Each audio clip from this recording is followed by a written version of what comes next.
भगवान विष्णूचं रूप म्हणजे प्रभू राम. 309वी पिढी अजून जिवंत आहे असे म्हणले जाते. रामायण घडले ही एक खरी आणि सत्य कहाणी होती. अनेक ग्रंथ रचले गेले, अनेक पुराणे देखील पाहिली गेली आणि नाकारता येणारच नाही की रामायण कधी घडलेच नव्हते.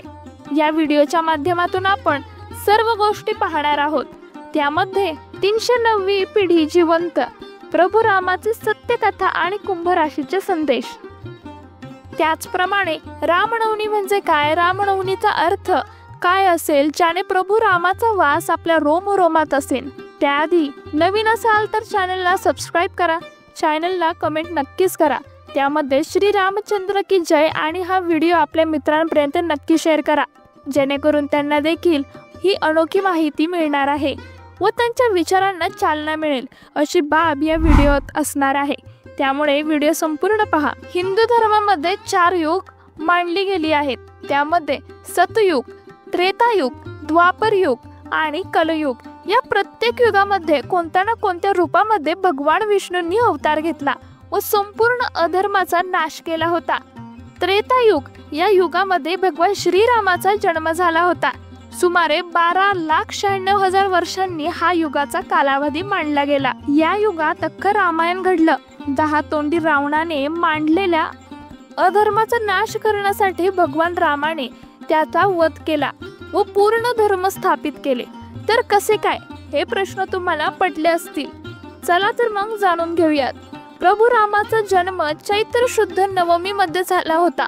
त्यावेळी पूर्ण सृष्टी अगदी भारावून गेली होती. वसंत ऋतू म्हणजे पानफुलाचा, नवीन पालवीचा, नवीन आगमनाचा जणू संपूर्ण निसर्ग प्रभू श्रीरामांना शुभेच्छा देत होता.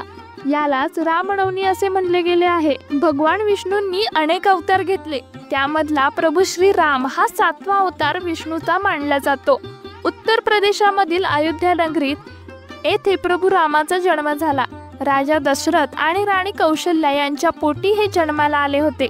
यांचा जन्म पुनर्वसू नक्षत्र आणि कर्क लग्नात झाला. शुद्ध नवमी होती, म्हणजे चैत्र वर्षातील पहिला महिना. शुद्ध म्हणजे पक्ष, चंद्राच्या बढत्या काळातील दिवस. तर हा प्रभू रामाचा जन्म नाही तर हिंदू धर्मामध्ये सण म्हणून साजरा केला जातो. या दिवशी तुम्ही आपल्या मनाशी दृढ निश्चय करू शकता, संकल्पना करू शकता. त्याकरिता हा सण उत्तम मानला गेला आहे. श्रीराम हे मर्यादा पुरुषोत्तम म्हणून ओळखले जात होते, हे तर सर्वांनाच माहीत आहे. आपली तत्व, कर्तव्य, मनावरती संयम, धर्मावरती अपार प्रेम, दृढ निश्चय, दृढ संकल्पना हे आपल्याला शिकवून गेले. त्याचप्रमाणे कुंभ राशीचे जातक सुद्धा अत्यंत मदतदार असतात. यांना समाज कल्याण करण्याची आवड सुद्धा असते. अत्यंत नवीन विचारांनी निपुण हे जातक असतात. हा गुण प्रभू श्रीरामामध्ये देखील पाहिला गेला. प्रजेची सेवा करणं, ते पण निस्वार्थ भावनेने, अत्यंत स्नेहपूर्ण वागणे त्यांचे होते. त्यामुळे त्यांना प्रत्येक भक्त प्रिय आहे व त्या भक्तांना देखील प्रभू श्रीराम हे अत्यंत प्रिय आहेत. तुमच्या भावना देखील कमेंटमध्ये कळवा. अत्यंत अडीअडचणीच्या काळामध्ये शांत डोक्याने विचार करणं ही कुंभ राशीच्या जातकांचा मूळ स्वभाव मानला जातो. या राशीचे जातक सरकारी क्षेत्रामध्ये मोठ्या पदावरती अधिकारी देखील असतात. त्यामुळे समाजामध्ये त्यांचं एक प्रकारची चांगली प्रतिमा व छाप असतो. त्यांच्याकडून काहीतरी शिकण्याची जिज्ञासा ही इतर लोकांना होत असते. कुंभ राशीचे जातक हे प्रेरणास्थानी देखील असतात. प्रत्येकांना त्यांच्याकडून कोणता ना कोणता गुण आवडत असतो. त्यामुळे इतर समाज, लोक, जनता देखील आपल्या कामकाजामध्ये निस्वार्थ आणि हुशारीने काम करत असतात. या चॅनलवर नवीन असाल तर सबस्क्राईब करा, हा व्हिडिओ शेअर करा.